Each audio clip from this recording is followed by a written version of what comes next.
All right, are we in the house? Looks like we're in the house. What's up, people? What's going on, people? How's it going? How's it going?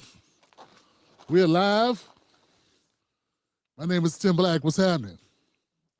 Give it up for my moderator. Said at the end of that sentence. Who's in the building tonight? Said either. Look. Merry Christmas. Merry Christmas.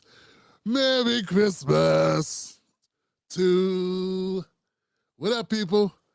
You Johnsons. All right, happy holidays, happy Kwanzaa, happy Hanukkah, happy everything. Every damn thing, all of it. Or none of it. Doesn't matter. Whatever you do, you like it, I love it. My name is Tim Black. You are tuned in to the most dangerous show on the internet in America. I got an announcement to make for the people in the front row and in the cheap seats. This is no longer a news show. This is a commentary channel.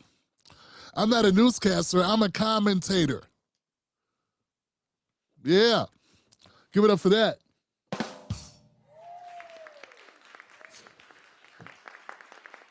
Yeah, I like it, man. I'm a commentator. I gotta say that every show now. It's like I gotta teach the algorithm. This is not a news channel. This is not TYT. This is TBTV. This is not David Pakman. This is not Breaking Points. This is not so many people. This is not Sabby Sabs. This is not Sabby Sabs. Right, I'm a commentator. That's all I am. And that's everything, fam. Who is in the building with me, man? I gotta say what's up to my moderators, Buck Bewley, Black Mamba, and the one and only Ebony in the building, representing.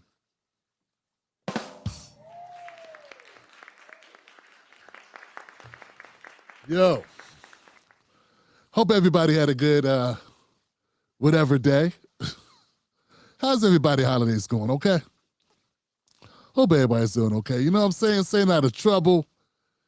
Get a little peace in your life. Enjoying your time if you're fortunate enough to been able to enjoy it. A little bit of it, you know what I'm saying? Kick back a little bit. You know, it is what it is. Those who had to go to work, I hope that you were you found some time for yourselves, and also hope that you spend the money, get the money. We need the money. Yeah, we do. And yeah, so hope hopefully, and those looking for work, I know how it is. May this year prove to be a great year for you. You know, we do a lot of content, so I'll probably be here a lot. I did question myself. I said, Mrs. Black, I don't know if I'm gonna have a show tonight. She knows my work ethic. She just looked at me like, you the boss. Yeah, but that boss is a slave driving bastard. My boss is, man, damn. That guy has no social life. So he don't want me to have one either.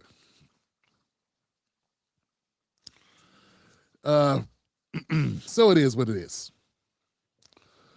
Timberlake's Wolfpack is in the building, man. I want to give it up to my people, my VIPs that keep this commentator channel going.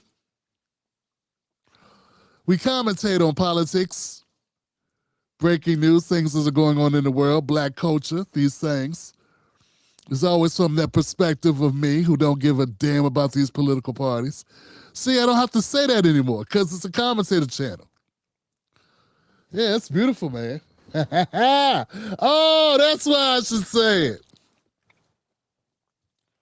So you got to keep going around trying to tell people, well, I'm not this, I'm not that, I'm not the other. Ah! I'm a commentator. I ain't in that. Now, I've had the fortune to interview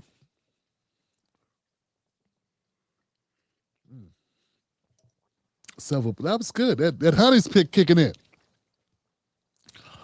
So, how's who? Hold up. Anybody in the house? Anybody watching? I don't know, man. I really don't know. Got a few people tuning in. Thank you, fam. What is going on? Say it again, fam. I'm a commentator. This is a commentator channel. You know what I'm saying? And I don't know what part he's saying. Somebody said, say that again. Jay said, say it again. I don't know what part. It's such a delay, fam. But it is nothing but love for y'all, man. Got all this stuff. Got all this. Oh, my spoon. I need that. What is this? What is? All right. Damn, was it this? Got stuff all in my shot, Johnson.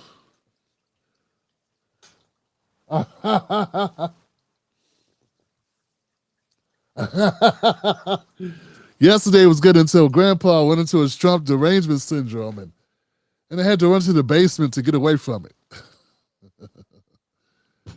He watches cable news. And cable news will get you every time, fam. You know what's funny is that we got people.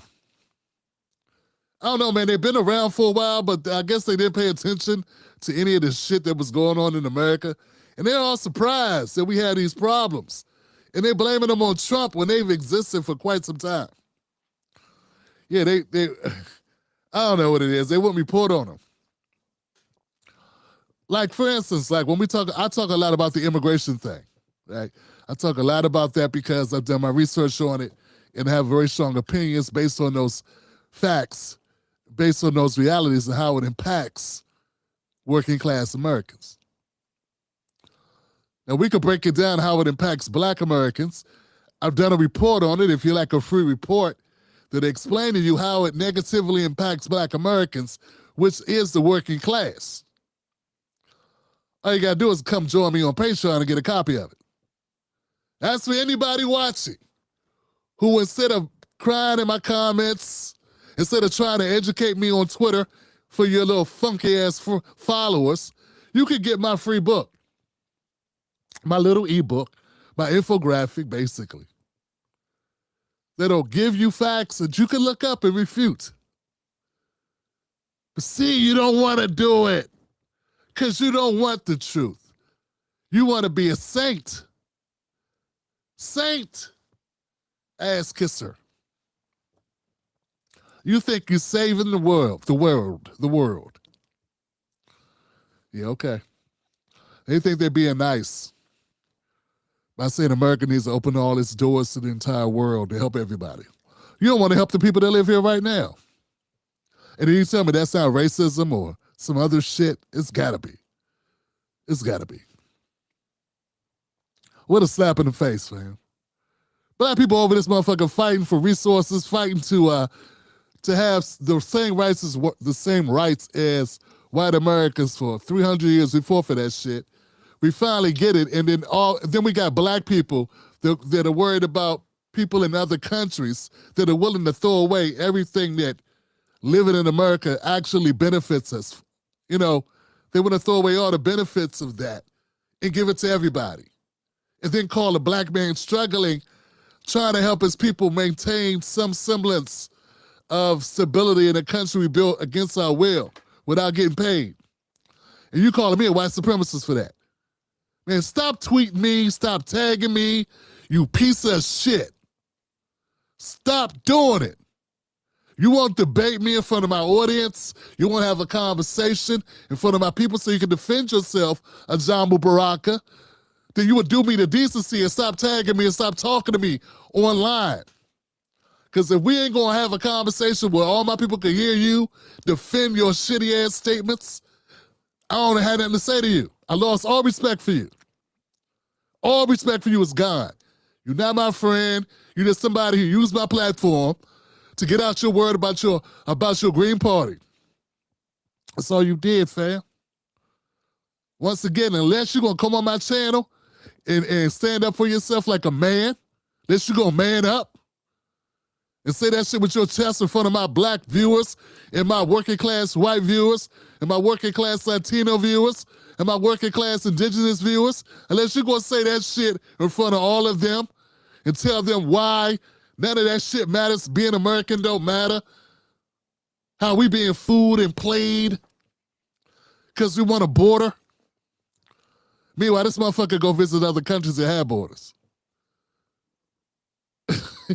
Y'all some lames, man. Y'all some lames. Cause see, I'm not a newscaster anymore. I'm a commentator. I've stepped into my next phase. I'm in my final form, motherfucker. Yeah, I'm in my final form, Goofy. So now we're gonna talk about your military service. How you gonna be a military serviceman?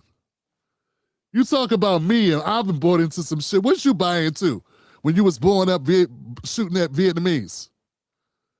What were you doing in the military? What war were you in? I don't know. Can't speculate. I won't speculate. But whatever war you was in, whatever way you was serving the U.S. military, you were doing something for the U.S. government. I'm doing something for Black Americans and working class Americans. I'm commentating, telling the truth. Keep my name out your mouth, you rat bastard. Unless you're going to come over here and stop being a coward and defend yourself. Cut it out. So anyway, back to what I was saying. VIPs, Tim Black's VIP crew. What's going on, man? Is this thing scrolling? I know, fam. I don't know why. I don't know why. What's going on, man? What's going on? So look, if you're new to the show, I usually don't roast people in the very beginning.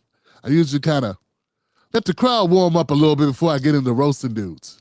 You know what I'm saying? That's not something I want to do off the break, but I was inspired. We live stream Monday, Sunday, Monday, Wednesday, and Friday. So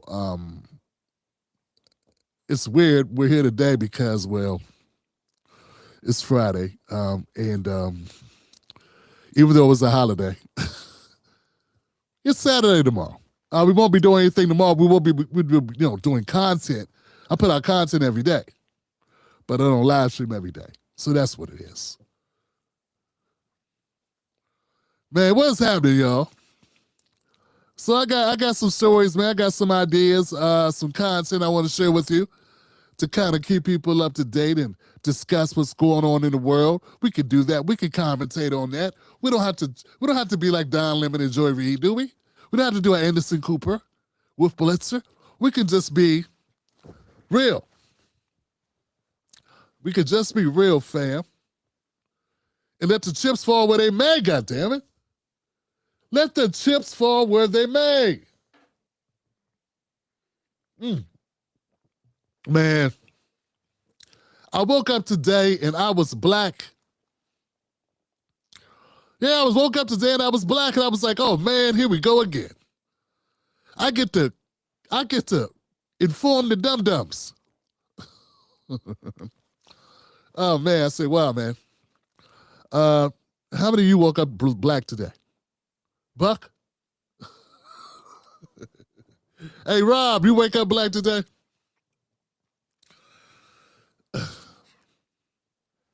So, oh man, I'm having a good time though, man. You gotta have a good time. Like, what are you gonna do? What are you gonna do? Be mad all your life? Sleep with your fist balled up? That's not good. You gotta enjoy your life, fam. No matter what you're going through, you gotta just enjoy it and say it's a ride, man. You know what? I'm having a human experience. That's the new age term, having a human experience. I was watching this podcast, listening to a podcast, and someone said, they said life is nothing more than 4,000 weeks. Something like that. Is that true? Is that fucking true? Like, is that inaccurate?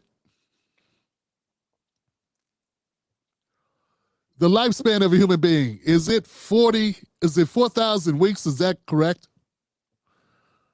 Yeah, around 40,000 weeks from birth to 80 years old works out pretty close, assuming you live that long.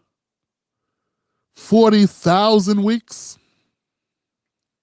Exactly. 40,000 weeks left if we're talking an 80-year lifespan. Use them wisely.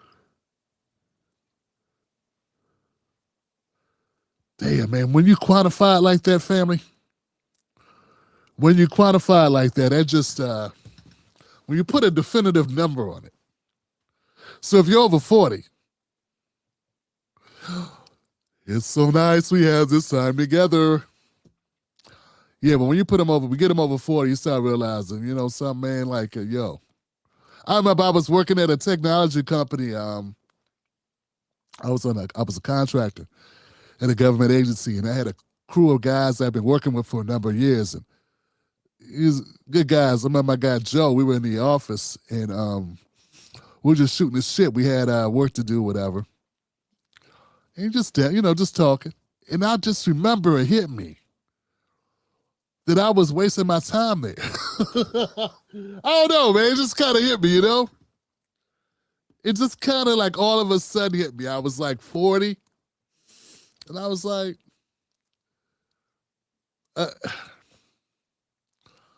damn, dog.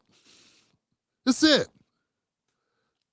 I could mess around and this could be it. I could do another, whatever amount of years here, and then that'll be like it.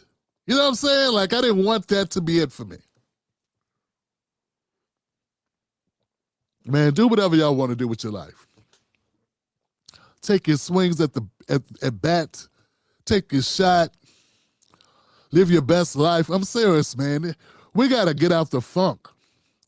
You know, I'm up here talking about crazy stuff about Trump, about Joe Biden, Kamala Harris, various Congress members, what Nicki Minaj said at a festival of morons, roasting Mark Lamont and Joe Budden for goofy takes. And, you know, we're going to talk about Tyler Perry tonight. We're going to have a good time on that, but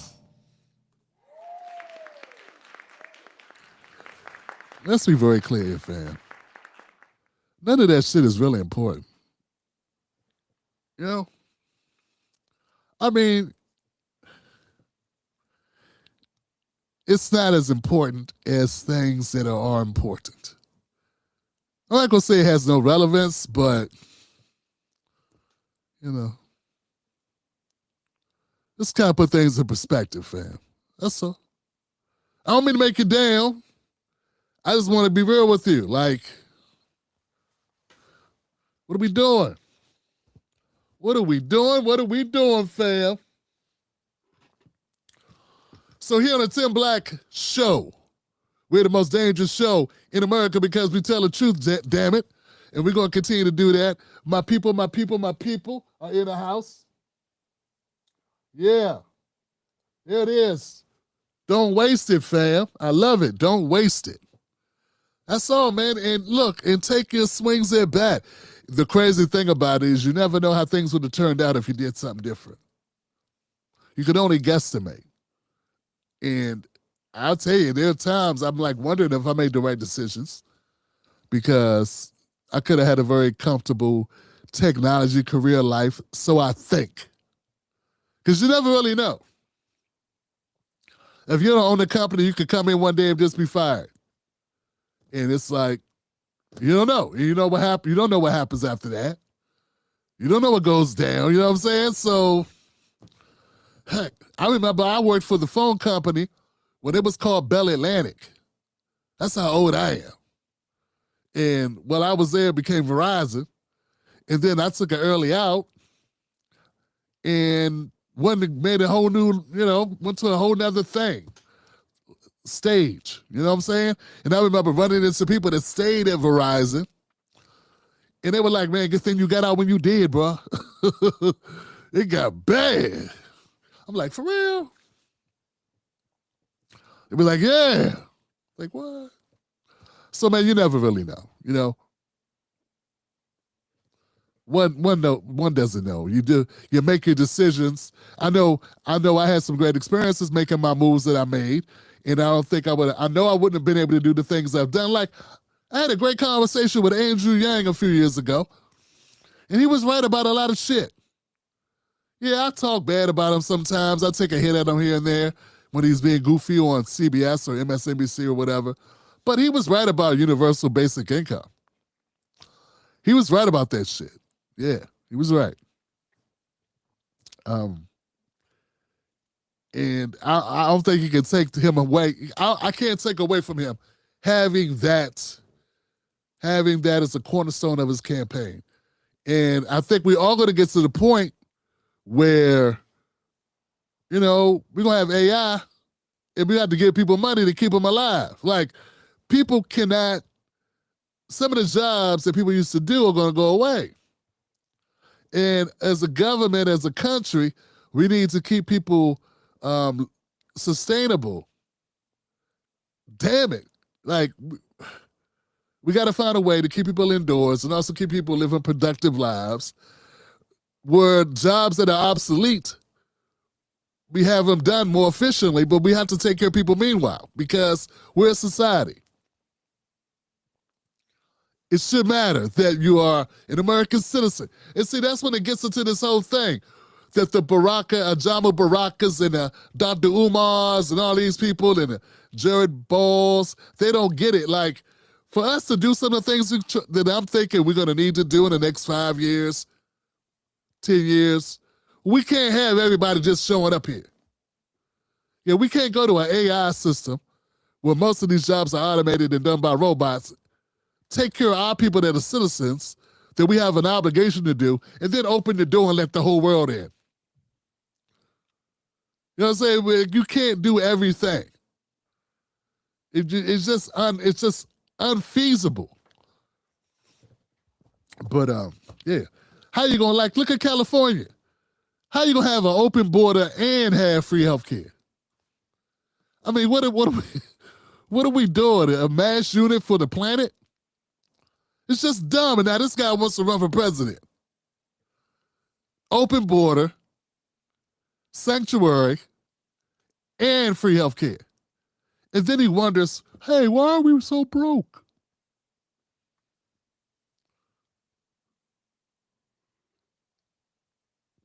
Yeah, baby. It's funny. The Democrats talk all this shit about healthcare. And they blame Trump for not coming up with a better healthcare plan. Meanwhile, they didn't come up with the one that we have now. It was created by the Heritage Foundation, which is a think tank for Republicans. So technically, Democrats didn't come up with the Affordable Care Act. Republicans literally came up with it. Obama just put his name on it. It was Romney Care, which was also developed by what? By a Republican think tank. But see, when you don't know things and you haven't taken civics, Jasmine Crockett, then you're unaware. Then when you talk shit, you're just talking. See? See? See what we did there? See? Huh? Huh? Yeah, okay. And so, at some point, man, I need to call a meeting with the blacks. Black people, we're going to have a sit-down conversation, real talk, and we're going to have to realize that just because somebody is a black politician doesn't mean they can't be criticized. Doesn't mean that you need to stop the bullshit. White people talk about white people. Stop thinking they don't. Latino people be roasting Latino people. You just don't know it because you don't read Latino magazines. You don't read Spanish. Hell, even they're Asian. Like, I was talking to an Asian dude. Well, I wasn't really talking to him because I couldn't understand what he was saying. No, I'm kidding. There was an Asian video I played. I think he was Chinese, but I could be wrong. But he was saying they had like a name for TAMs. I think they call them TAMs. So what I'm saying, other cultures have names of people that are sellouts. They call them TAMs. Not Toms, Uncle Tam. Some shit like that. Am I right? I know I'm right. It was in the video. Anyway, yeah, man, there's sellouts in all cultures. Fam, you cannot be like, oh, this person's black. Why are you talking about him? You know, we need to uplift each other. Motherfucker, if someone is bad for us and hurting us, we got to talk about it. You can't be like, well, if they black, they get to hurt us because they black, so at least it's one of us killing us. No, dum-dum, that's not what we want. It's not good. Doesn't matter who does it. Doesn't matter who kills us, fam, if we're still dead. The white man's bullets don't hurt more. Black bullets hurt too. You know, we gotta pull the heads out of our asses, fam. If I'm calling out, for instance, Maxine Waters, I said if Maxine Waters was a solid woman, she was a real deal sister fighting for black people, they would have got rid of her out of Congress 30 years ago. Just the fact she's been in there 30 years tells you she plays ball. Do you have a job, motherfucker? If you was rocking the boat at your job, standing up for employees that got screwed over, would you still be there? You understand what I'm saying? Why don't we think with common sense? But no, Tim, you can't be there. No, be realistic. Why we gotta live in La La Land, fam? See what I'm saying?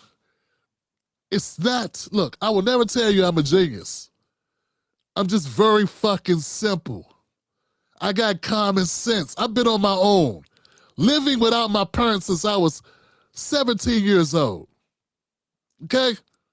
That's a long fucking time.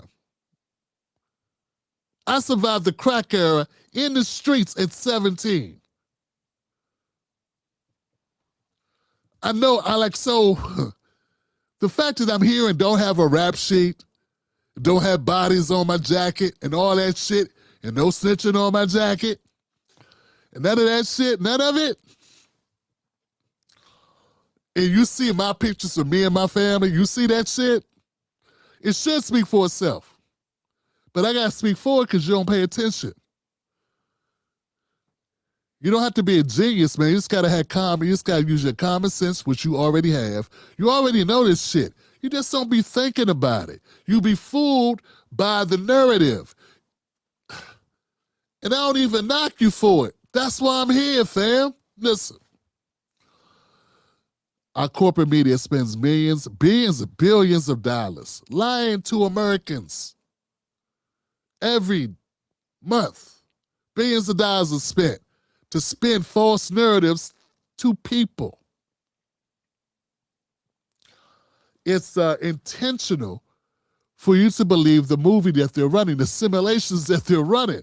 And every once in a while, people will come around that'll try to break us out of the simulations. That's all I'm trying to do, fam. It's not that, because the guy commented on my Maxine Waters video. It's not that Maxine Waters is the worst person on the earth. Nah, Nancy Pelosi is shit too. So is Ted Cruz. So is Mitch McConnell. Fam, would you watch a video if I was talking about Mitch McConnell? Be honest. See, here's what I know. This is what you don't know. When I'm deciding what I'm going to cover, what I'm going to talk about, I got to consider the audience I'm talking to. And it has to be people that are relevant to the audience. Just because I'm talking about Maxine Waters or Jim Clyburn or Jasmine Crockett doesn't mean there aren't 50 other politicians who are just as bad or worse. I can't talk about everybody at the same time. And if I had Mitch McConnell and Ted Cruz on the thumbnail, you crack your window of your smartphone skimming past my shit so fast. That's what you do. You say, why is he talking about those motherfuckers? I don't care about them. You say, oh, Tim, stop talking about brothers and sisters. Tell them to stop lying and stealing first. Do that. Back to my point. The truest indicator that Maxine Waters is full of shit is that she and Nancy Pelosi and Chuck Schumer have been there 30 years. The end. Because you don't get to be in a system that's corrupt for 30 years if you're truly fighting the system.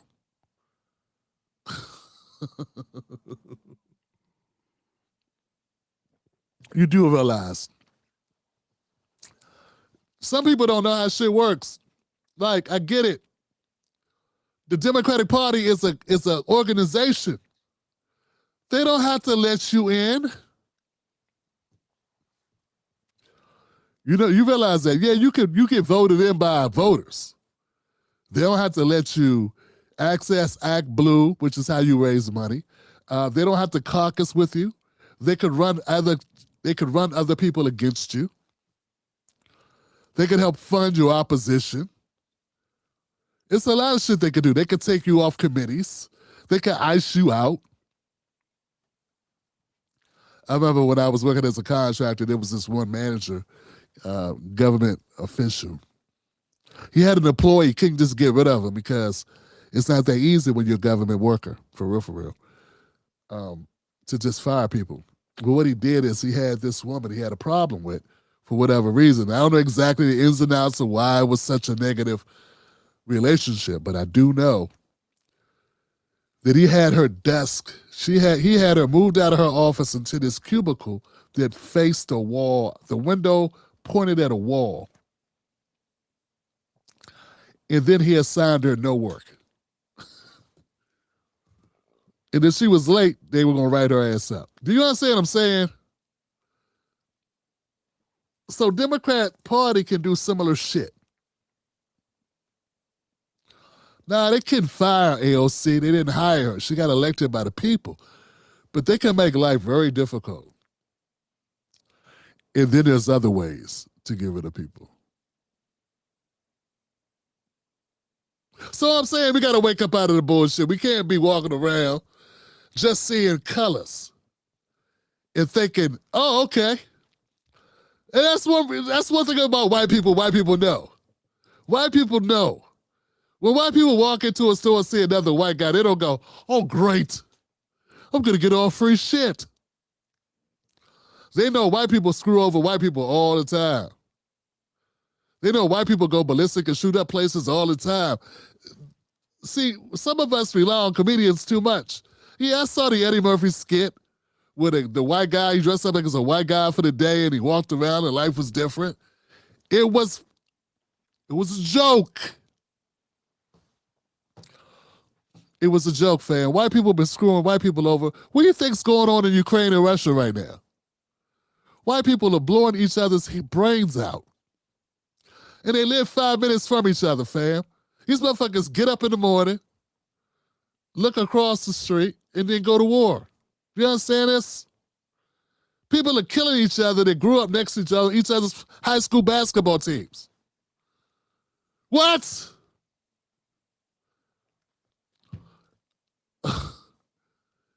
We all get... Fam, these narratives, we don't have to... We have to have these conversations because people don't think about it, okay? What I'm trying to tell you is white Americans are very much aware that other white Americans will screw them out of their money, put bad food on the market and kill them for a couple dollars. Like, they been getting screwed by white people. White people pit black people against white people and vice versa, but their real main threat is white people. Most smart white people know that because they're the ones that deny their coverage when there's a tornado or a flood. You don't think it's a bunch of black people with some insurance companies going, sorry, Jethro. There's somebody named Jethro, Tim. Sorry, Cody. Mr. Cody, you and your wife and your 6 kids, looks like you didn't have the proper coverage. But I've been paying every month for 10 years. Yeah. Sorry to tell you that. We regret to inform you. That's why people telling them that shit. Yeah?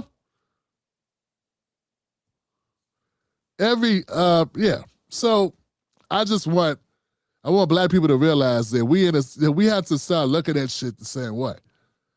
Yeah, man, start recognizing just because people black, they send black people to do their dirty bidding too. Because they know, like Jasmine Crocker said, she didn't have any experience.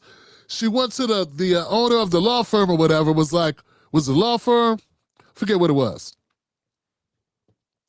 She said, she went in and she said to him something to the effect, you should hire me. He was like, why should I hire you? You don't have any experience? What you bring to the table? She was like, I'm black and I know how to talk to these people.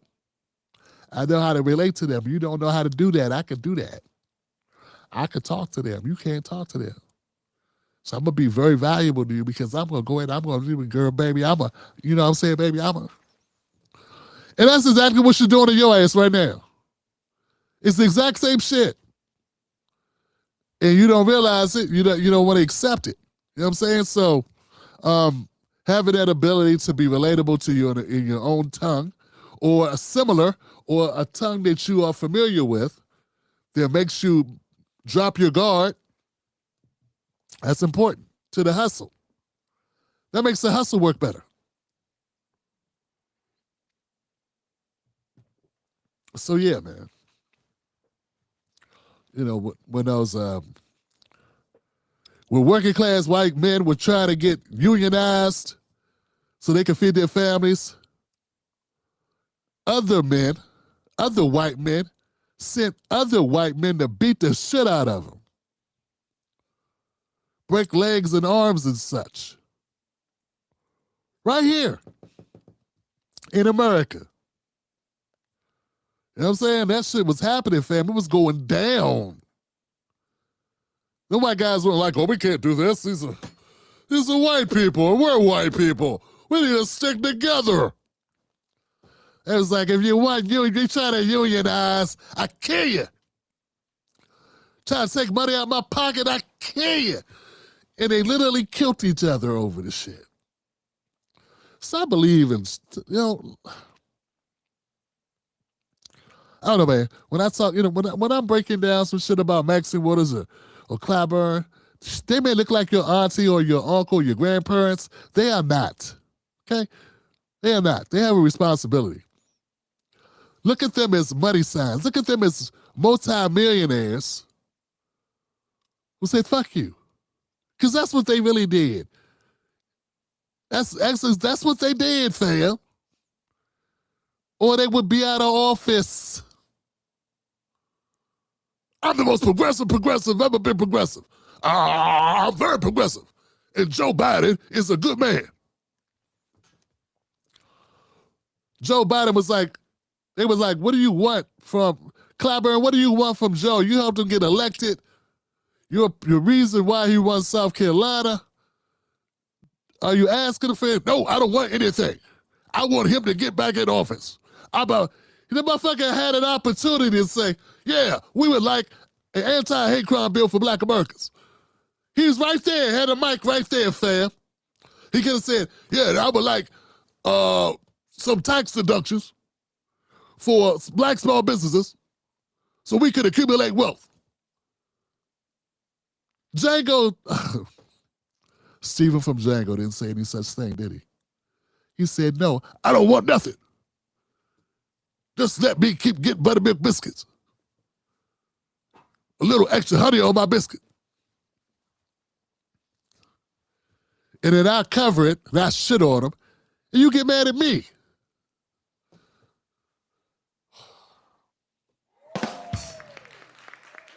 Yeah, it's life, man. It's a beautiful world, isn't it?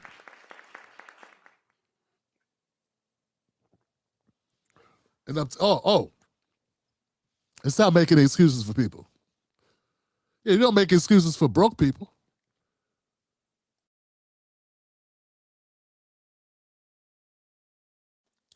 Yeah, man, stop making excuses for rich people going, oh, they can't do anything. If they tried, they'd lose all their money, Johnson.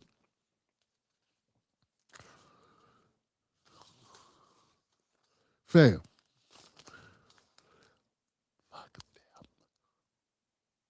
You know what I'm saying?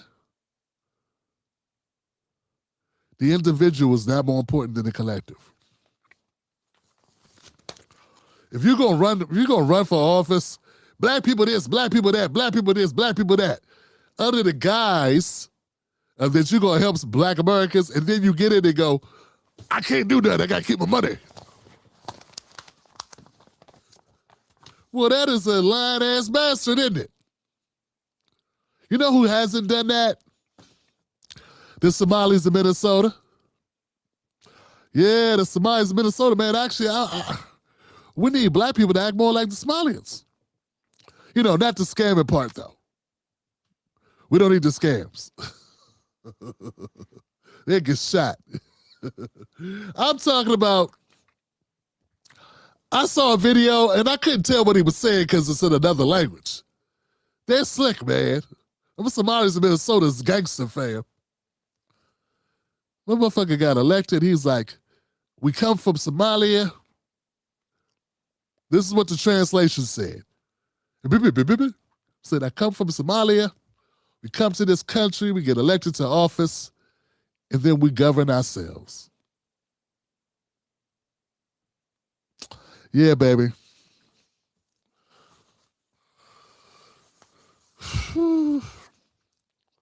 Sounds a lot better than, I wish my dad loved me as much as Joe Biden loved his son.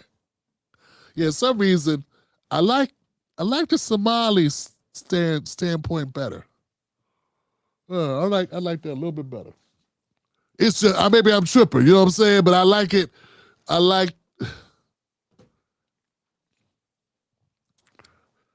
So anyway, guys, look, this is a Tim Black show. We the most dangerous show because people leave here. Look, I want I want to fortify you. See, mainstream media thinks we're all asleep. We're not all asleep. Some of us are awake. Yeah, we're awake in the morning. Some of us are taking smelling salts. Some of us are down in Red Bulls, as bad as they are for us, and down in Red Bulls and stay up. Yeah. Everybody not sleep, CBS, ABC. Some of us are awake like a motherfucker. Ain't that right? Yeah, that's right, fam. That's right. That's right. So look, fam, we're gonna get into some content, man. I got a couple clips I put together here on the show. Give it up for the Tim Black. Team Black. My people, my people, my people. Let's get into it. Let me get my paperwork for my first clip.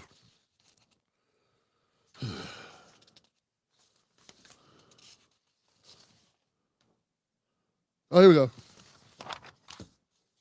This is funny, Josh. Okay. Can we do this? Can we do it? Can I kick it? Yes, you can. Can I kick it? Yes, you can. Hit like and hit share, please.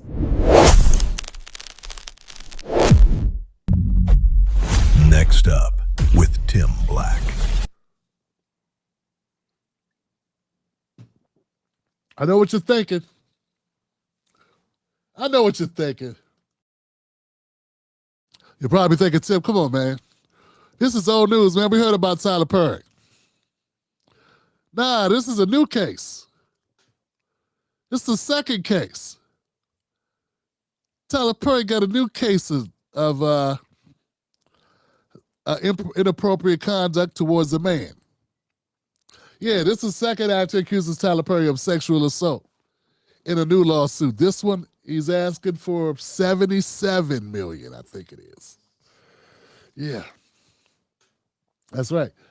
Two actors have accused him. So it's kind of similar to what was already happening. It's crazy because the first lawsuit, Mrs. Black asked me like 2 days ago, like, whatever happened to Tyler Perry in that lawsuit? I say, baby, I don't know. I look up this morning and I see it's the second one. He's got 2 active lawsuits, at least 2. Probably has others we don't know about. The floodgates have opened. That's right, folks. That was a lawsuit. He hasn't been convicted of anything. It's just a lawsuit. Anybody can get sued. Just to remind everyone, the first lawsuit, it's got Derek Dixon. $260 million. God.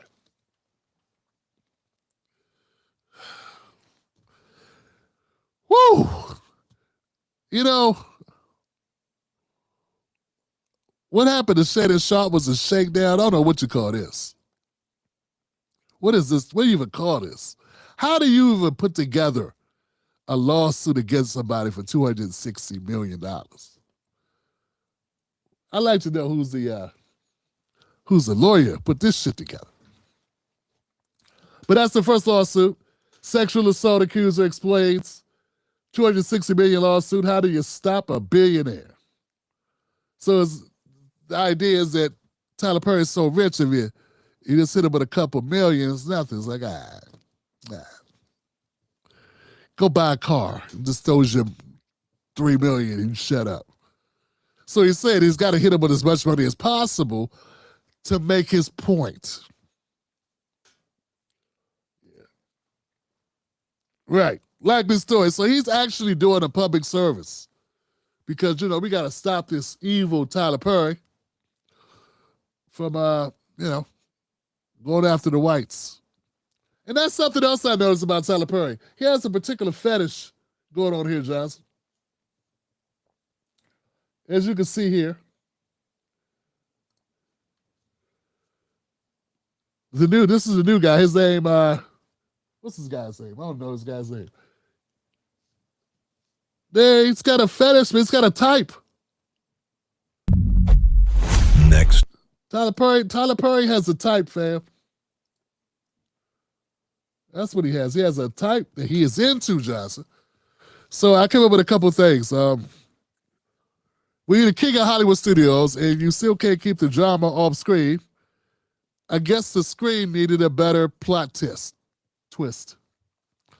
And his plot twist is it's raining men. I got a new attitude. Tyler Perry, building an empire, making movies about family secrets, but apparently some secrets are coming out on him instead. Who knew that the man behind Medea could turn his own life into a courtroom soap opera? Talk about directing your own sequel. With $260 million and a $77 million lawsuit flying around, Tyler's next big budget might need to go toward legal fees instead of that film studio.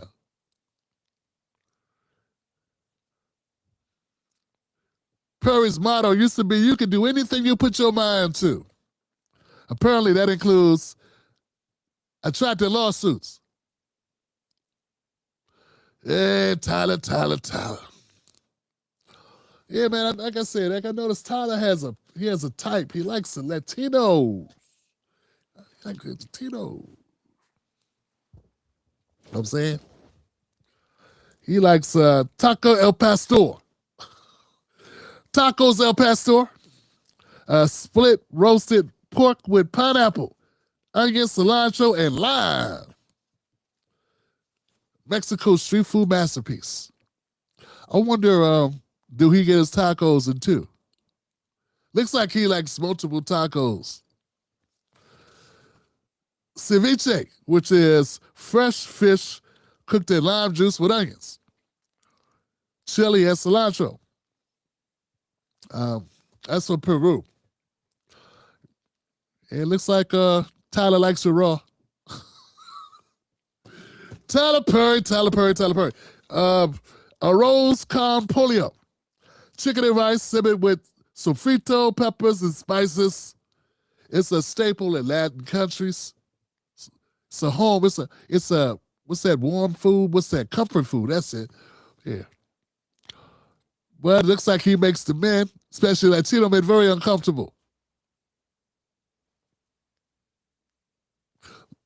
You want a future? Empanadas. Crispy pastries filled with beef.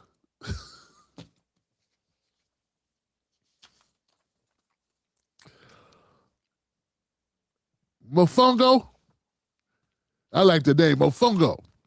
Mashed fried plantains with garlic, pork cracklers, and sometimes shrimp. It's Puerto Rico's ultimate soul food. Or Tyler Perry's assistant.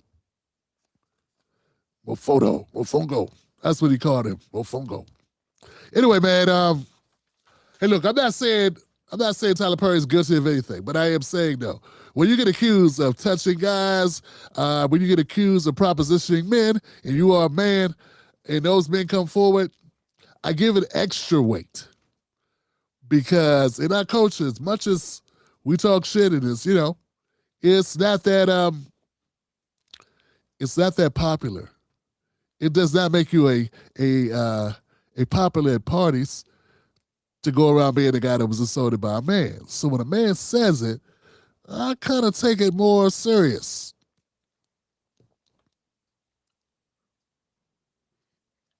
And the fact that, here we go, number 2, looks like same type. Once again, somebody he worked with, not some random guy he met at a club. Whatever happened to gay clubs, Tyler? You can't just go out and just meet people. You got to hire them, have power over them, be able to control their futures, promise them the world, and be able to deliver for you to get a date with them.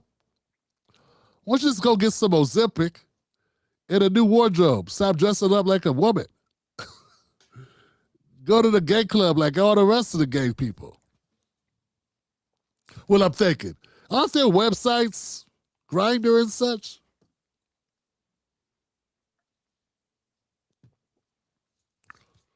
I bet you Tyler Perry has a lot of lawsuits we don't know about. A lot of lawsuits. And once again, we're going to have black people that defend him. Well, I bet you somebody white's doing something somewhere. Yeah, I'm sure there are. I'm sure there are. And I'm sure if somebody could sue them, they would. And there's some of them are getting sued as we speak too. American people be getting sued, fam. But you know, if it was James Woods, would you give a shit? If it was Ridley Scott. Hey, we just had a film director, a famous film director that did A Few Good Men. Him and his wife got killed in their home by their son, and I couldn't pay you to watch the video. Stop telling me, stop talking about black people. You don't care about anything else. But back to the point, man. Tyler Perry. Look, man, I don't like bullies. And if you're bullying people into relationships with you, that's just bad business. Dating people that work for you is bad business. Hey, Mrs. Black used to work with me on some stuff, and I had to stop because I didn't want to take advantage of her. Jokes. But you get what I'm saying, though. That's, it just seems like not only do you open yourself up to lawsuits, because there's nothing illegal about making a pass at a guy. There's nothing illegal about having relations. They did it all the time, And was it Professor Klump? Hercules, nothing wrong with having relations. But it's the fact he's the employer. And he's using coercion, money.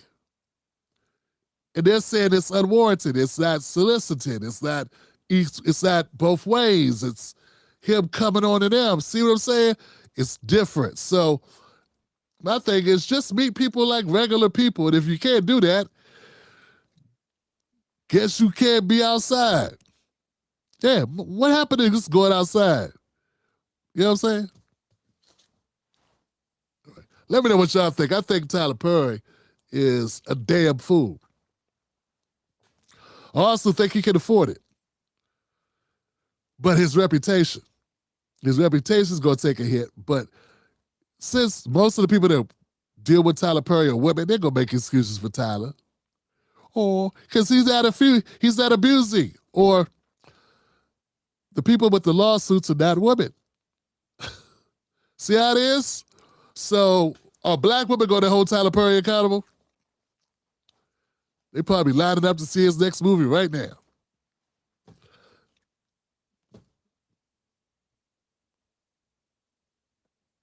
Damn. This got serious quick, didn't it? That's a good question. Will Black America hold Tyler Perry accountable? Huh. All right, guys. I guess Monique's going to have to pull a 50 Cent on Tyler the way 50 Cent pulled a 50 Cent on Diddy. Let's get to the bottom of this. Where's the Tyler Netflix documentary? I know it's coming. Maybe 50 will do this one too. Damn.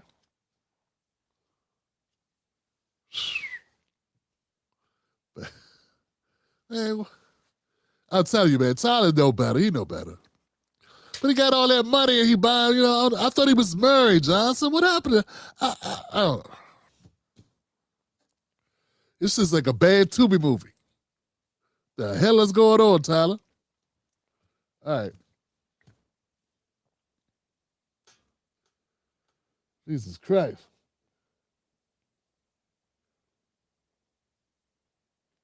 Y'all ready to keep going? Let's keep going, Tim. Damn. Who else I got?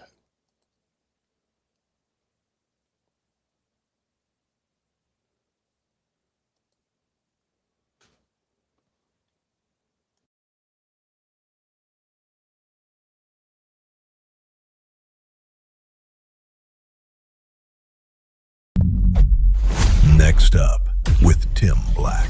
A lot of people are saying that people keep voting for Democrats or keep voting Democrat, but the Democrats aren't doing anything for the black community. That's true. So I lived it. That's true. You lived it. You mean I lived it because I am a Democrat. I ran as a Democrat.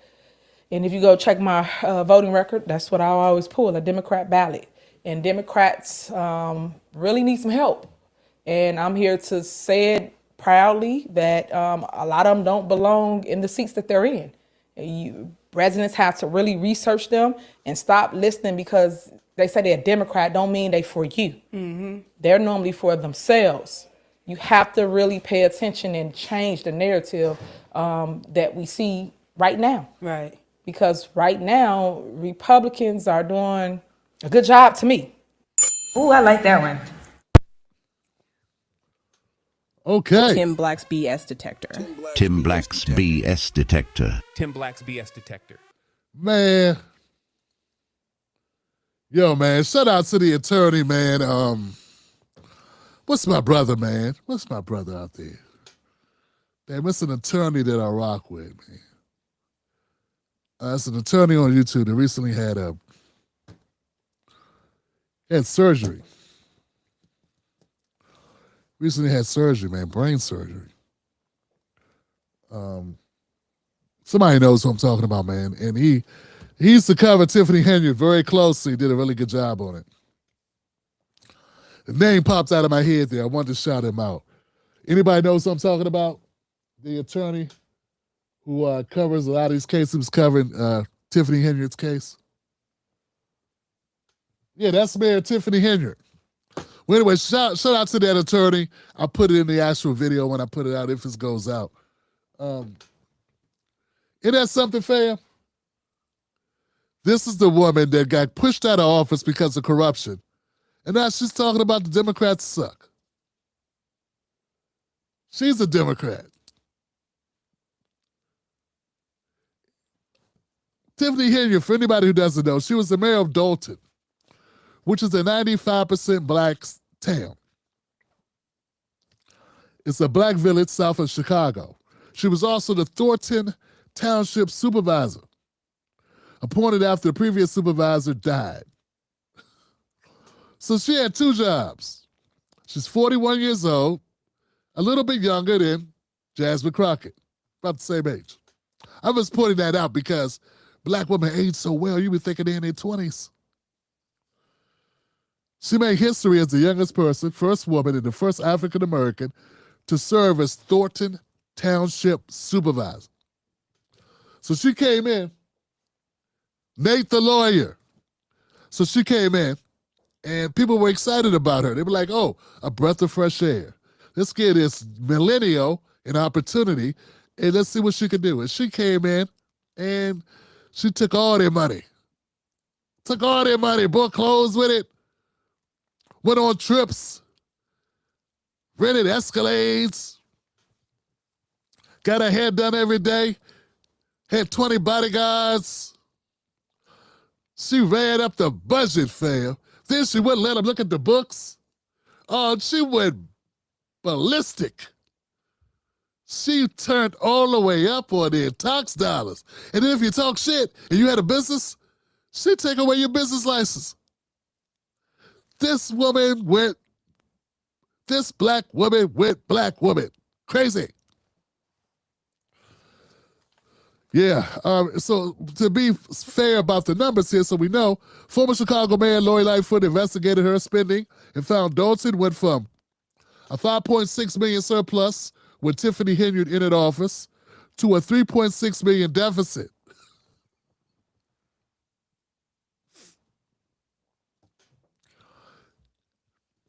That's what Tiffany Henyard did.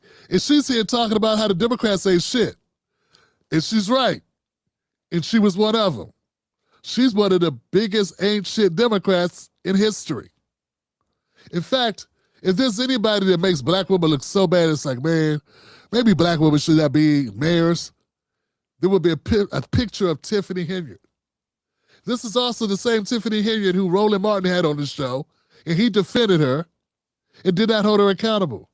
Then he got so much backlash because Tiffany Henry was hurting black people in Dalton. Remember, the town that she robbed, basically, is 95% black, basically, allegedly, maybe so. That's what I read. Then Rowland tried to come back and try to clear it up. But the damage was already done. He had her in person on the show, defending accusations about her. He didn't fact check any of her shit. But I'm mean on Rowland. I'm too hard on Rowland. Right? I'm bad. I need to stop being so bad. I know. Too mean to Rowland. He a good guy. Wonder how much Tiffany Henry paid Rowland.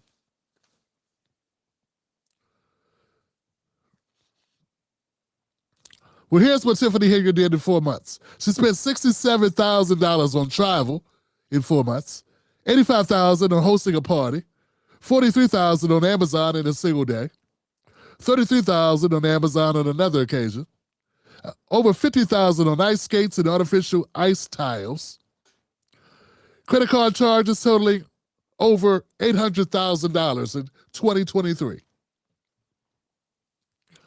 As I stated, allegedly used taxpayer money for expensive clothing, meals, high-end steakhouses, five-star hotels, hair and makeup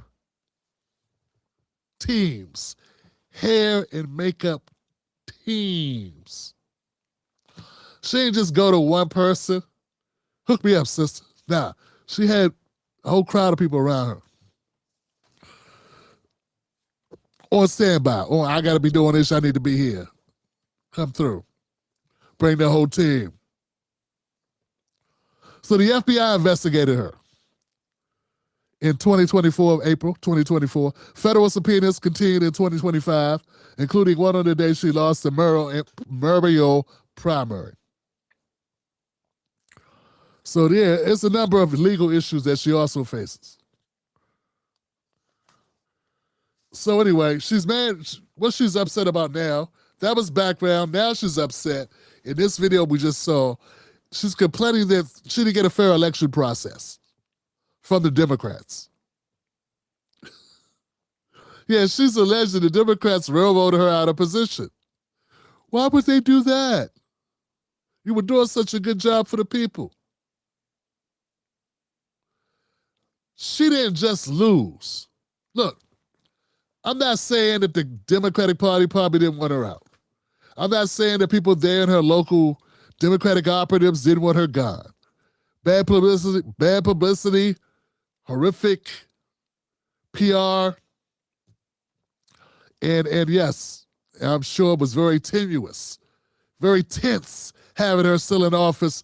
People wanted her gone, okay? I get it. I'm sure the Democratic system and the apparatus was working against her 24/7 trying to get her up out of there. I believe that. I also believe people wanted you to go. I believe the people of Dalton wanted her out too. I believe the people of Thornton wanted her out too. I mean, you got to be super glue stuck on stupid to look at those numbers I just read and go 5.6 million surplus to 3.9 million deficit. And go, but she black though. Yeah, she black and she spent all your money. You're supposed to expect more, not less.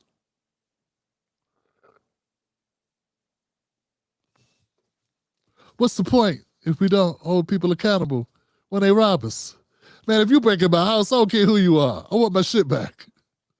I don't care who you are. If you owe me $500, I don't care what you look like. Give me $500. When did we stop becoming morons? Here's response. Okay, so she said it was illegal. There was voter suppression. They said it was a dictatorship. She said she's a victim of a hostile takeover. And the biggest form of voter suppression I've ever seen in my life. All happened at the Democratic Party. That's why she lost her primary. So she ran again. She ran again. She filed a lawsuit against the Thornton Township Democratic Party in Napoleon Harris, alleging the caucus rules were deliberately designed to eliminate her and demanded voters, and that they denied the voters their rights. You can't do this to me. I'm Tiffany Henyard. I'm the people's something. I'm something. I forget it. Used to call ourselves, I'm the people's mayor. Yeah, I'm the people's mayor. Okay, so they called her lawsuit garbage and incompetent, noting the Democratic Party is a private club that can set its own rules. Many of you who are watching the show from the beginning know I said the exact same thing. This is why I say Tiffany here is a prime example. They wanted to get rid of Tiffany, and guess what they were able to do? Get rid of Tiffany. Why did they get rid of Tiffany? She was a problem. If you come into the Democratic Party and you're trying to make shit be better, your days are numbered. If you go against the party, your days are numbered. If you're, so in order to stay in the Democratic Party, you got to play ball with the Democratic Party because it is a private company. That's why when I see people that have been in the Democratic Party for quite some time, I know they're not ruffling any feathers. They're not trendsetters. They're not knocking over. They're not a bull in the china shop. They're not getting the job done. They're not getting dirty for you. They're not fighting for you. Not if it means bucking the system. Not if it means upsetting other Democrats, because they wouldn't be there. Case in point, Tiffany Henyard. So she lost her township supervisor position December 2024. Yeah, guess that's it. Who cares? She lost the Democratic primary in a landslide. She only got 12% of the vote. Fam.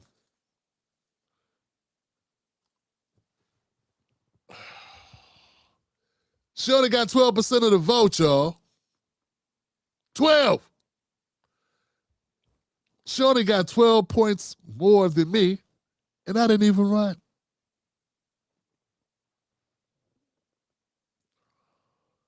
Look, Jason House crushed her. He got 3,890 votes, and she got 536.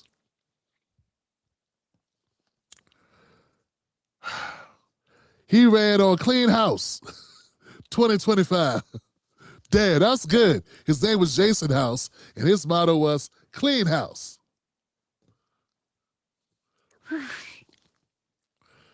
And then he won the general election in 2025.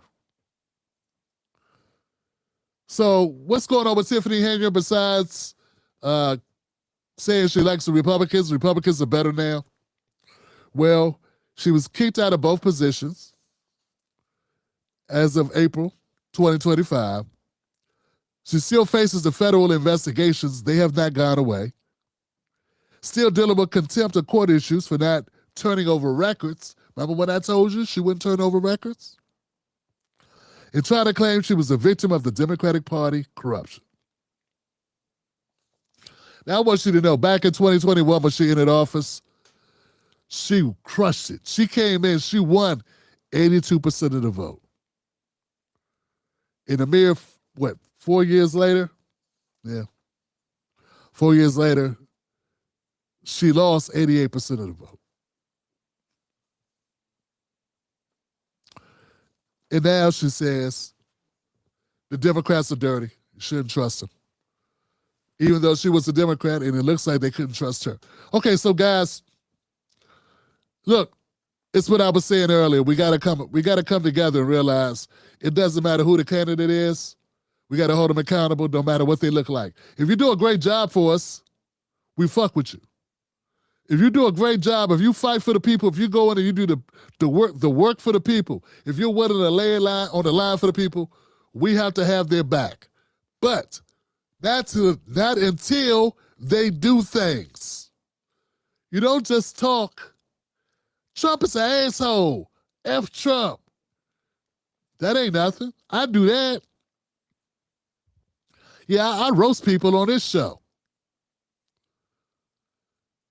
That doesn't mean I deserve to be a congressperson. Anybody can roast somebody. We need people to get things done. So we support people when they get things done for us, when they fight for us, when they put in when they put in work, talking on CNN, talking to Abby Phillip or talking to Chris Hayes on MSNBC or MS Now is not putting in work. Putting in work as a legislator is putting together paperwork. I put out more paperwork than Jasmine Crockett. This year, in 2024, I put out 5 ebooks. That's more paperwork than she put out her entire this year. This year, I put out more paperwork that benefited black people than she did. Go check it out. They're all for free. Go download them. Where's the free paperwork? What she put out for you? Now, she put out videos and dancing videos, rapping and singing and acting and shit like that. So we gotta stop, man. We gotta stop falling for the banana in the tailpipe. Tiffany Henyard is a prime example of just what I'm talking about. Fam, these people, they want an easy paycheck.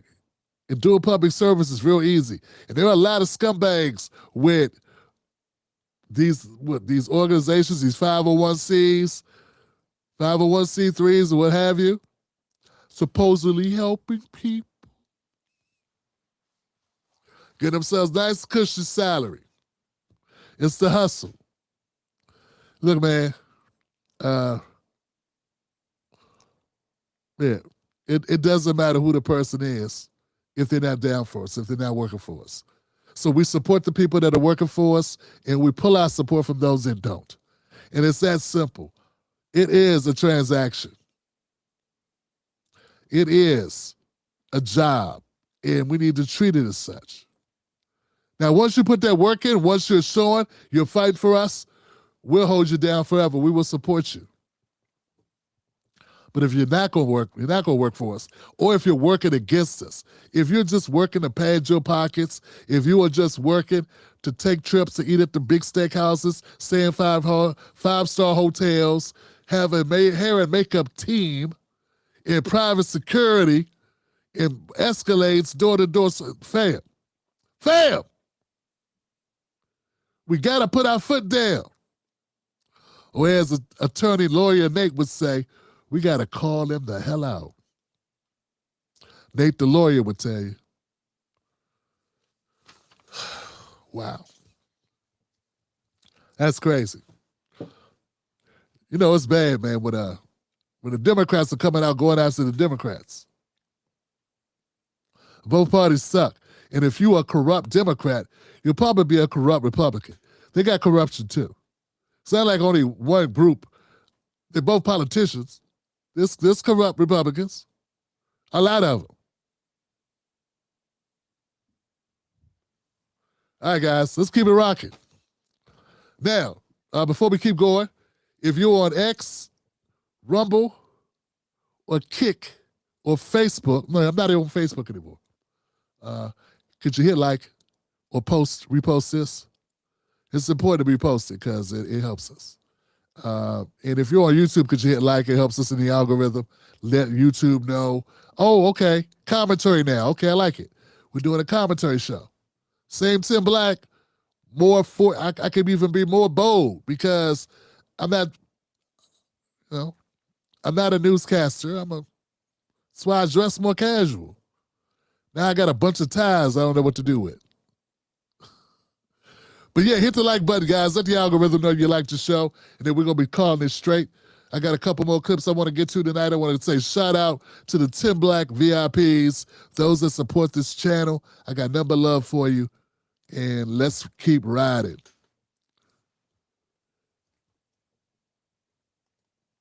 Wow. Next up with Tim Black. Black faces in high places are not going to save us. Just look at the black proponents of Cop City in Atlanta's leadership class. Black faces in high places are not going to save us. Just look at the black woman's hand, ambassador at the UN, voting against a ceasefire in Gaza.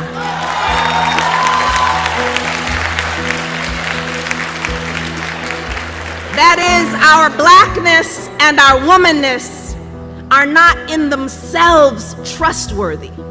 if we allow ourselves to be conscripted into positions of power that maintain the oppressive status quo. Our blackness and womanness are not themselves trustworthy if we support the occupation of black neighborhoods with so-called better trained police, or remain silent about the genocide of oppressed peoples around the world funded by our tax dollars.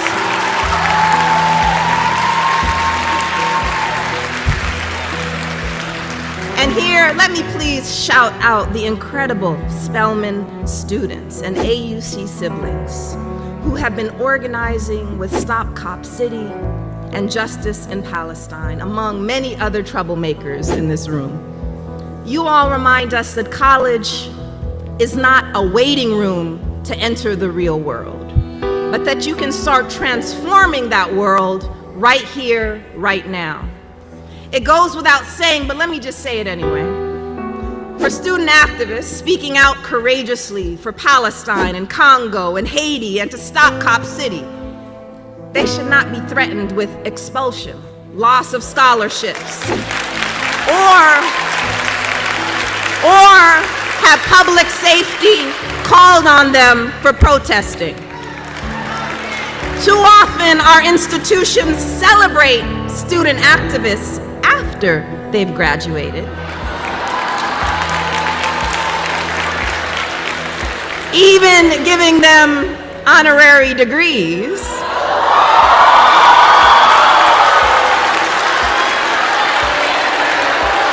But stifle student activism while we are enrolled. Next up, with Now, it's funny. I saw this video a few days ago, and then I watched it, of course. It's a Professor Ruha Benjamin. And I was taken aback. I was like, in a good way. I felt good. I said, wow, I like this. This is inspirational. I like what she's saying. It sounds a lot like Tim Black circa 2021, 2016, 2017. I like it. You know what I'm saying? 2020.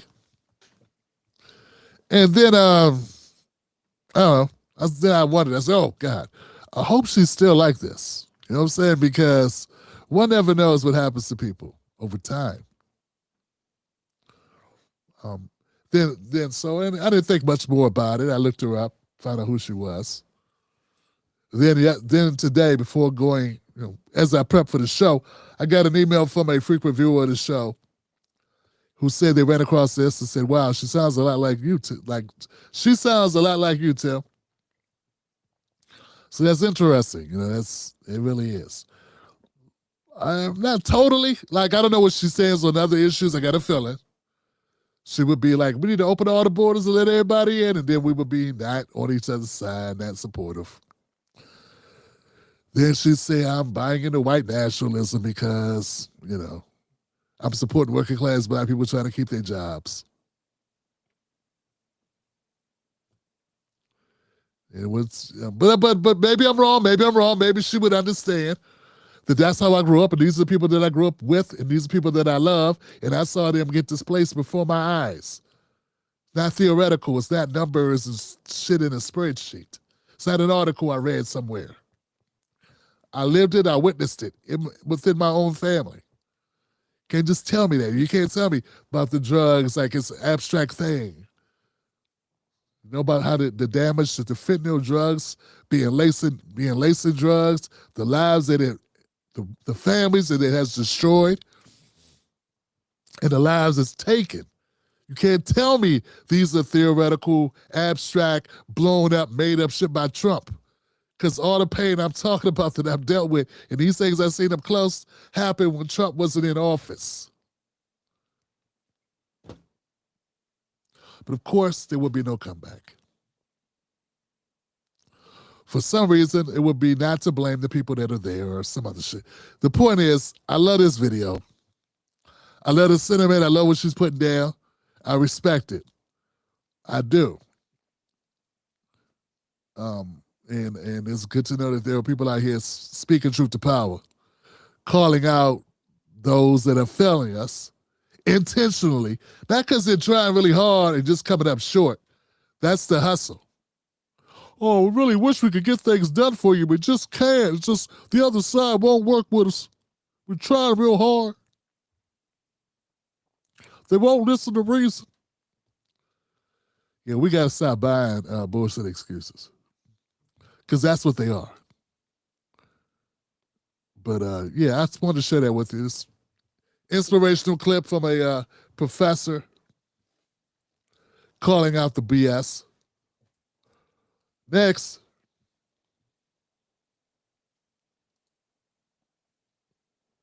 Tim Black. Honestly, you know what? I'm politically homeless. I feel like I'm politically homeless. I don't even recognize the right wing anymore. When I got into the right wing in 2016, it was about three things: hating women, being racist, being anti-Semitic.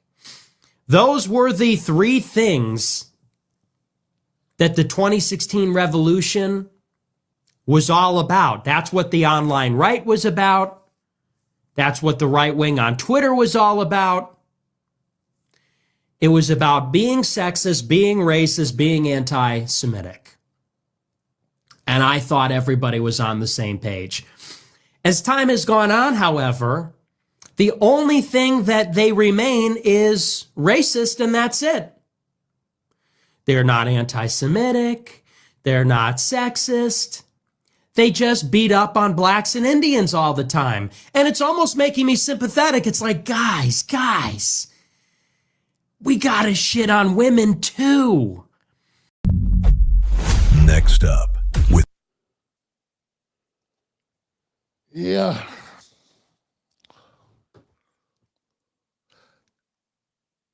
That's your guy. You know, I saw a clip today of Joe Rogan and comedian Shane Gillis on the Joe Rogan Experience podcast, and they were saying something to the effect of, Nick could be president. Yeah, like he'd make a good president, or he could be president or something. I know they're going to say they weren't saying he would be good, but they were saying he could become the president. He's really good talker. Yeah. You know, if a black guy, if a black man has a jaywalking ticket, the white people would be afraid to claim him. They'd be afraid to associate with him. Oh my God, he's had a jaywalking ticket. Yeah, they driving while drinking a Coca-Cola. How many Red Bulls has he had? Can't be associated with him, man. He's dirty. Gotta stay away from him. Volatile. But you could be Nick Fuentes and have shit like this out there. Racist, sexist, homophobic, all types of shit, whatever he said. Anti-Semitic, oh my God, third round. And they'll still say he could be president. And when I point out things like this, sometimes people don't want to hear me though.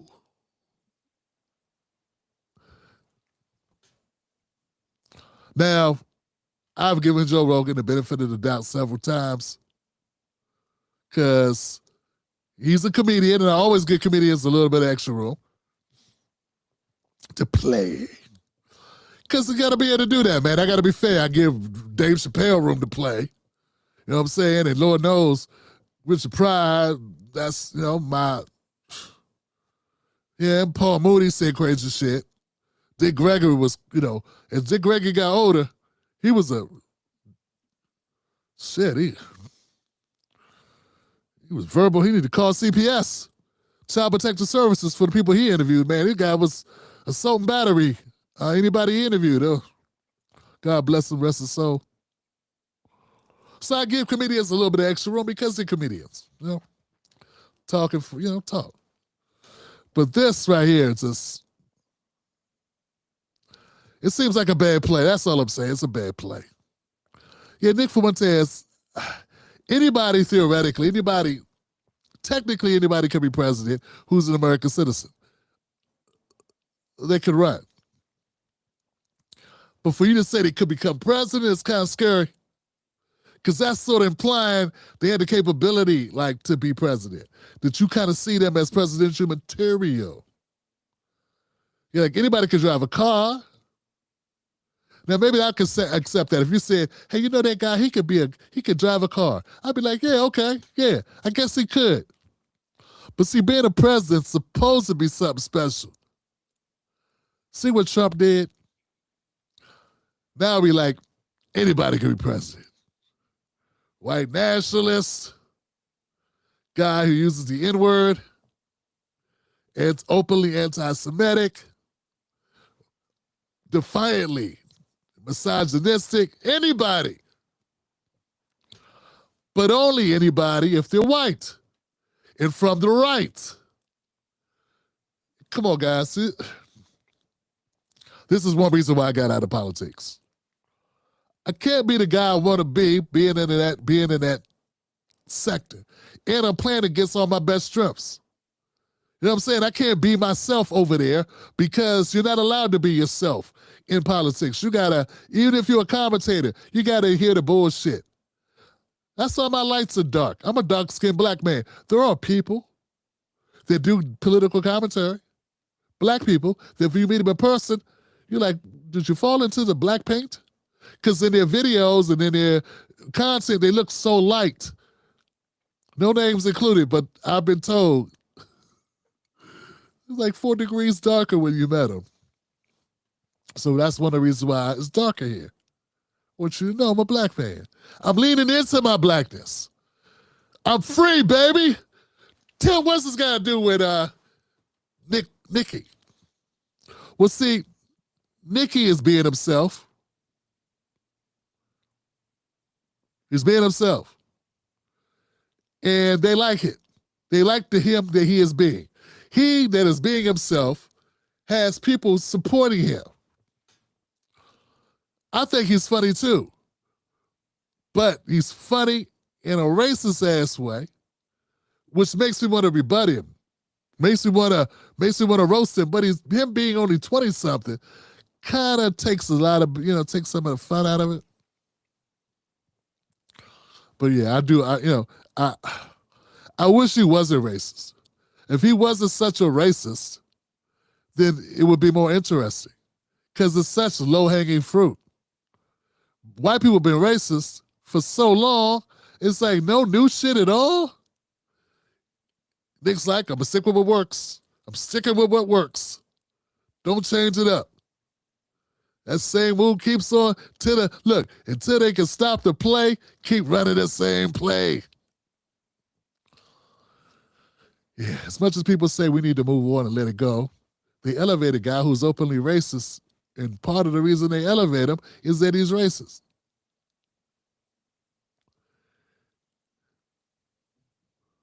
He's honest. The honest racist. Of course, I'm pretty sure now he'd be like, oh, I didn't mean it that way. I meant it another way. And then again, he'll probably go counter that and go, that's exactly what I meant. 2 times. Two times. So yeah, Joe Rogan and Shane Gillis, you say he's funny, you like him, he's entertaining, he could be president. Yeah.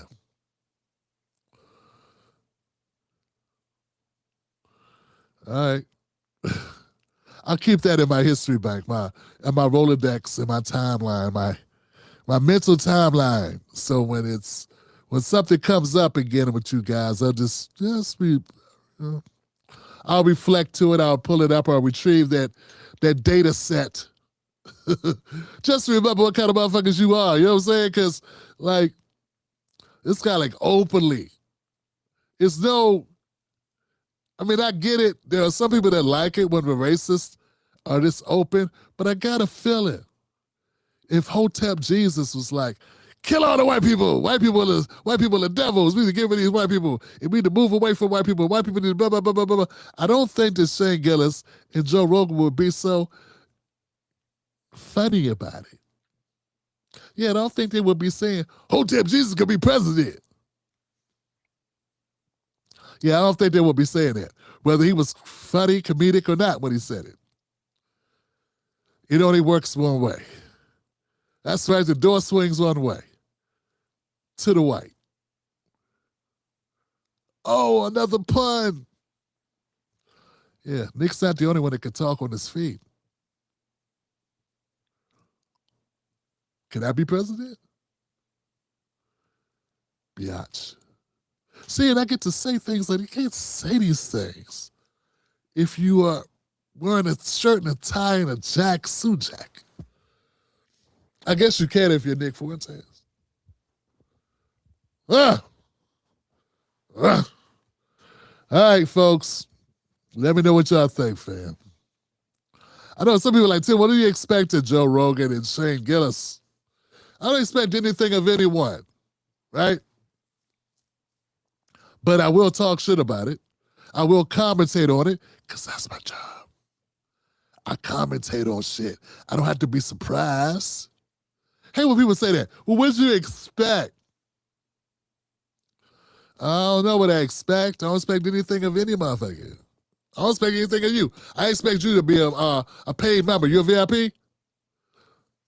Fucked up again expected. See what I'm saying? That's why I don't expect anything. But nah, I don't expect anything of these guys. Doesn't mean I won't comment on it. Don't mean they can't get roasted. Let's move it on, fam. Hit the like button if that made sense to you. Can he be president? That's a good question. Can he be president? Can he defeat J.D. Vance? God, it'd be so long. He says he's so young. I don't think he... Don't you got to be like 32 or 35, some shit like 35 to be president? Yeah, he's in his 20s.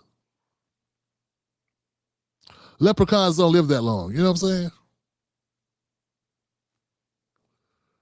I think we'll dodge that bullet just due to the short lifespan of leprechauns. Next. Yeah, baby. With Tim Black. No, put your hands down. Now don't do it again, and sit down. That is Central Elementary School Principal Melissa Carter using a paddle to beat a 6-year-old student as Cecilia Self, a clerk at the school, holds the girl's hands down. The 6-year-old, yes, she's only 6, was punished by the school's principal while the child's mother secretly recorded the incident on her cell phone. The child's mother says she was called to Central Elementary School in Clewiston, Florida, and told to pay $50 because her daughter scratched a computer screen. The first grader was then paddled while a clerk held her still. No. We spoke with the mother's attorney, Brent Probinski. Why didn't the girl's mother intervene instead of taping the incident? She's intimidated, and I said to her, why didn't you intervene? She says, I was so frightened. I was absolutely frozen with shock and frozen with fear. Corporal punishment in schools is legal in 19 states in the U.S., including Florida. According to Probinski, 20 of Florida's 67 counties allow corporal punishment, but it is not allowed in Hendry County, and that's where this happened. This is child abuse. She should be charged with a crime and suffer those consequences. The principal, Melissa Carter, has been suspended, and the incident is being investigated by the state attorney's office. Next up, with... You got the SpongeBob look. Yo!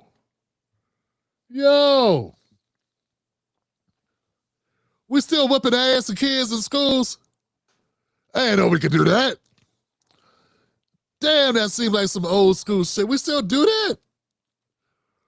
Them teachers fitting to get shot. Man, a part of me wanted to come through the screen and beat the hell out that principal. What? 6? So let me get this right. Mom came up to the school to watch her child get beat.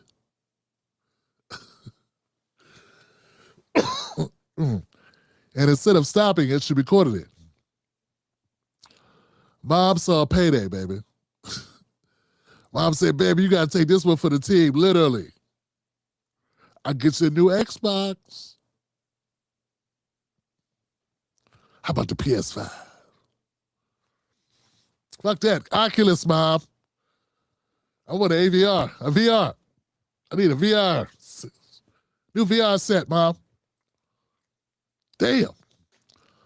Yeah, man. Mom said she was afraid. She was frozen in fear. Mom was thinking about the money she could possibly get in a lawsuit. That's what but Mom had to be thinking that. I don't know. She is she had to be thinking, nah. I was going to say maybe she's just goofy, but nah, I don't think she's that goofy. Yeah, there's an ulterior motive there. I don't know, fam. That's tough. That's tough. They had several states on the board. I'm not going to be wanting to see, but they said there were like 20 states that allow you to beat kids in school. That means not the parents. We got states where you can't beat your child if you're a parent. But there are states you can be a non-parent and hit kids. Didn't they have to opt into that shit or something? Isn't there an opt-in like situation for that? I don't know, fam. I'm tripping. We need better everything. I mean, that's the options. Is that what we do? What happened to timeout? What happened to in-class suspension? What happened to out-of-school suspension? 6-year-olds? That was a heavy paddle, too. Nah, man, I do not adhere to that. I know some people say, come on, Sam, these kids are bad. Yeah, but you ain't hitting my child. Let me know when we got to come get her. I come up there and get I'll come pick my babies up. I'll handle any type of discipline. You don't get to do shit. Your discipline is this, right here. This right here. It's you. It's you disciplining right here. Call it up. I'm not having to write my name like 100 times, some crazy shit. That's what discipline used to be. I thought, Timmy, I will not talk in class. It should be all. Time I get to like 40, it'll be all sideways. I was not walking. What happened to that, man? Am I the only Gen X in the house? I heard the Catholic schools, those nuns. Them nuns had the rulers, I heard. Now, I never went to Catholic school. I went to public school. But I do not recall this. Hold on. I do recall a hand pop. I do recall that I do recall that in elementary school.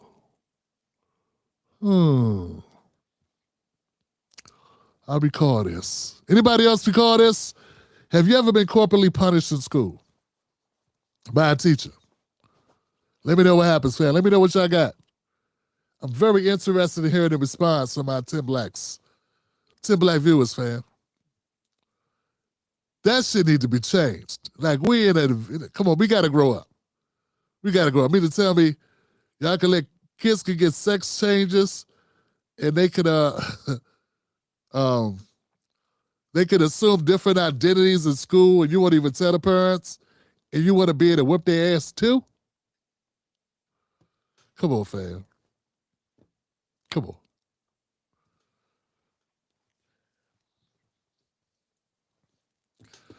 All right, let's keep going, fam. Let me know what y'all think, fam. I'm out. There's some hypocritical, man. We got a hypocritical ass country, fam. Tim Black. My son has me boo-hoo crying. We go to Marshall's and the cashier asks us if we having a good holiday. And we like, yeah.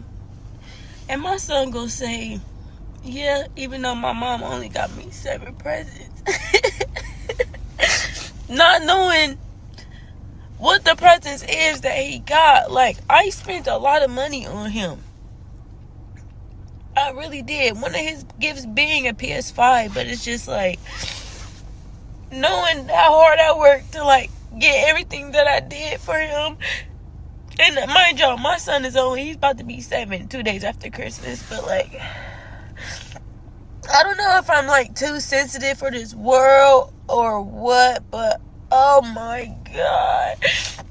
That just, mind y'all, like, I'm the parent making stuff happen, that's making Christmas happen and stuff, and I get that he's only 7, but that just really hurt my feelings. Hear him say that to a stranger, like, my mom only got me 7 gifts, like, my back and my neck, my body, I'm a CNA, has been hurting for weeks to even be able to, work in nonstop, to be able to provide and get him what I did get him, and to hear him say that, just, oh fuck. I don't know if I'm like overreacting or what. I've never cried on the fucking internet, ever. I've never cried on the internet, but that really just hurt my feelings. That really just hurt my feelings. And I know he didn't mean it, but like, these kids don't know. They don't understand what we go through just to try to keep up. Oh God. Let me fix my face. I had sent him in the house just so I could cry, get that shit out real quick. Oh, back to regular programming. Have to go in there, act like nothing happened. But yeah, I don't know. I just wanted to talk about that, and yeah. Okay. And I was so happy that I got that one gift that I didn't know what to do. Now, you're going to have to start showing your mother a little bit more respect than what you do. And stop saying the smart. Oh, shit.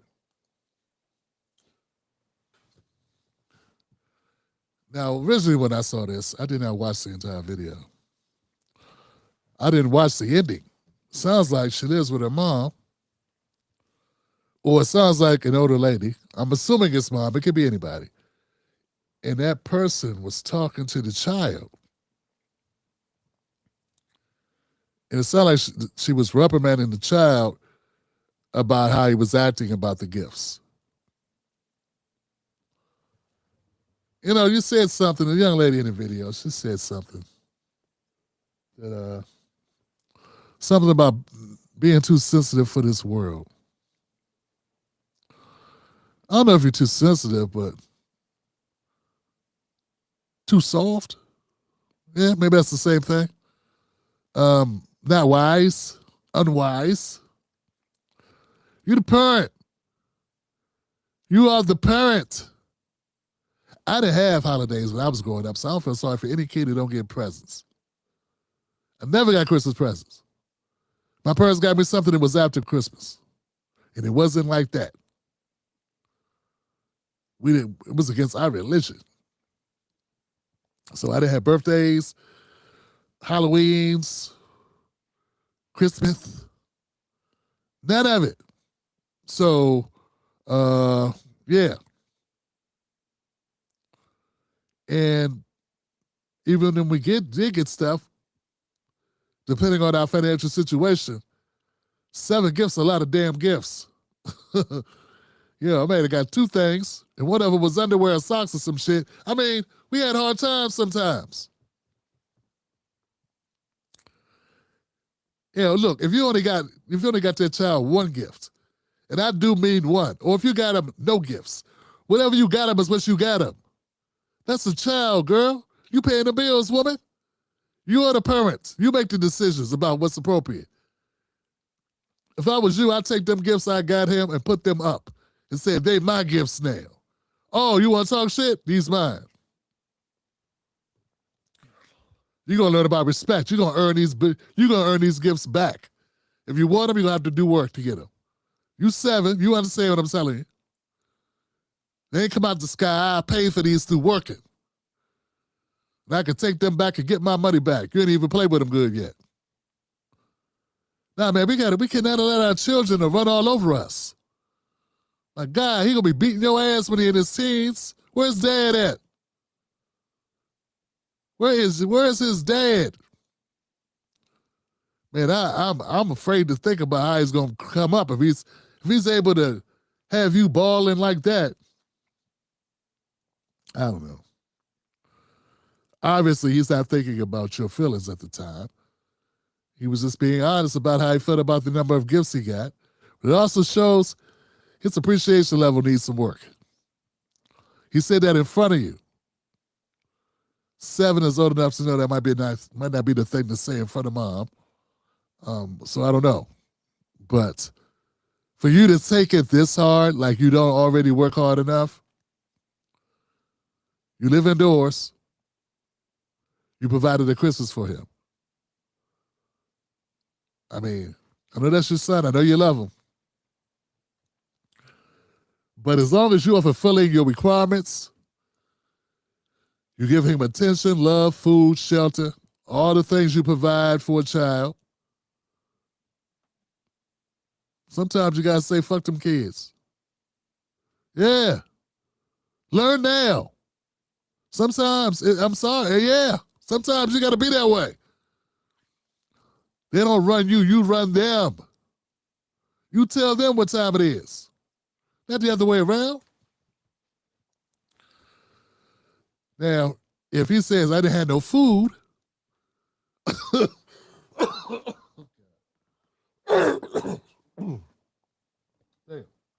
if he said we done had dinner in 5 days, in 7 days, it's been 7 days because I've been sleeping outside, then maybe you be wrong. And maybe you wouldn't be because maybe you sleeping outside with him. It's Pam, there are people sleeping outdoors right now. You got that boy in a house with shelter, with clothes, and you got him 7 gifts. And he talking shit? And you crying? You're not supposed to be the one crying right now. I'm not saying abuse him, but I'm saying, he's supposed to be so sorry for what he said to you that he's the one crying right now. You need to understand how that's disrespectful. He needs to know how hard mom worked too. He's not too old to know mom worked hard. It's never too late or too early for a child to understand what life is about. 7 years old, about the right time.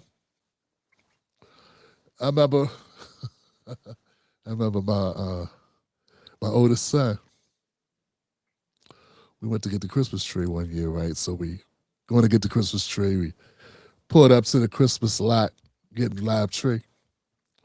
And we walked around. We picked out a tree we wanted. And it was $25 maybe. And I had $20 on me. It's like, oh, shit. Plus, I need to stand. I said, okay. So I said, okay, let's go get the money. And we'll come back. So we're driving. No, I said, we need more money. He said, we'll just get the money. Just go to the money, Pop. Go get the dad, get the money thing. I was like, hold on, son. Okay, I will, but I said, so as we're going to the ATM, I said, you do understand how this works, right, son? This where you get the money. I said, yeah, but why do you think dad can get money out of here? She said, because you're a dad. I said, no, that's not why. I said, it's because I go to work. It's because I have a job and I work every day. And then they put my pay for working in the bank, and then I can get to the money through here. But you don't get to go to the box and get money out if you didn't put money in it. He looked at me, and a tear rolled down his eye. And that, my friends, was his introduction to real life. See, up until then, he believed money was just magic. And that it just came out of machines for any dad or any mom or any kid who could get in the machine, it would just come out automatic, just magically, just moneyfold. No. He got a rude awakening that day, and I was glad to see it. He was the one crying, not me. And then I took the money out the bank, out the ATM, and we went over and we got the biggest tree on the lot, well, one of them. And we carried it into the house together. But nah, man, never let kids, it's okay to let kids know we work. It's okay to let kids know we provide for them. It's okay to let kids know they should be thankful. In fact, it's required. I'm not going to say that you're too sensitive for this world, but I would say toughen up. Toughen up. Because it get harder than this. Lord, please toughen up. I guess. Happy holidays to my people, man. Happy holidays to the moms and the dads out here making it happen, providing for your children. Just remember, man, sometimes you don't have money for all these things.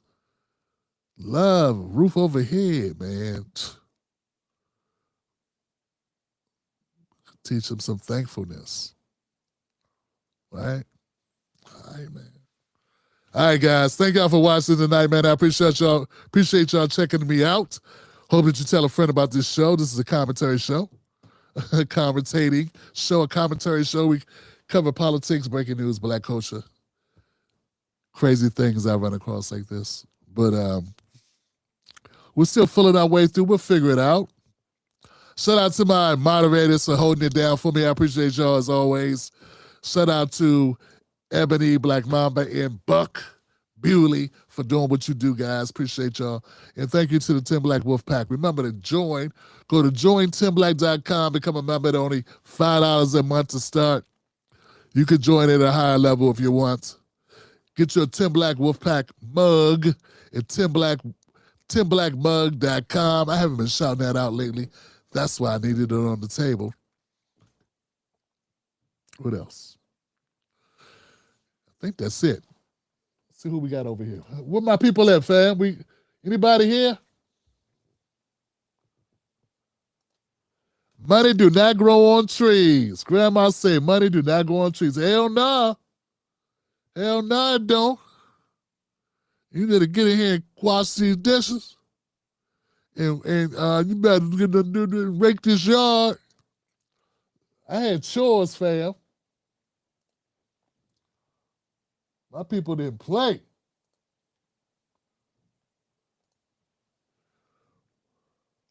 Bless up. Help who you can. That's it.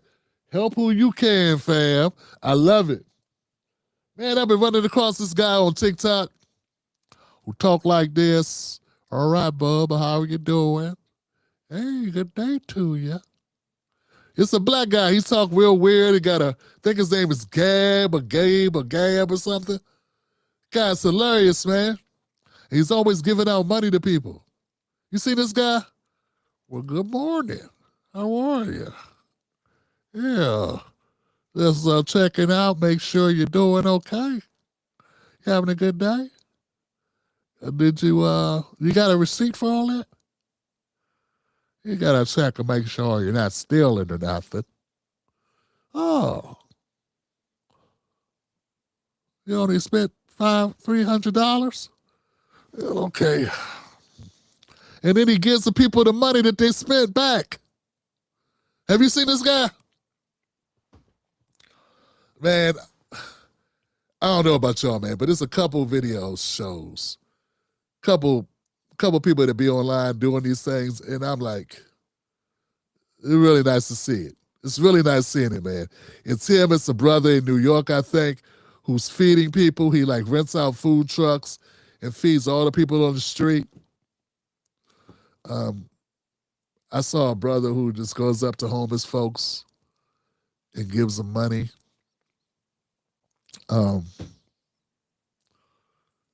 I talk a lot about negative people, man, but it's a lot of positive shit. So I don't know. I thought I'd shout that out because my friend here just pointed out do what you can to help people, fam. Somebody knows what I'm talking about. Put it in the comment section. Let somebody get some good news, fam. I got nothing but love for y'all. Remember, we got to stay bold. We got to stay courageous and brave. And most of all, stay dangerous. That's it. Everybody got reasons for doing what they do. Don't let nobody take your cornbread.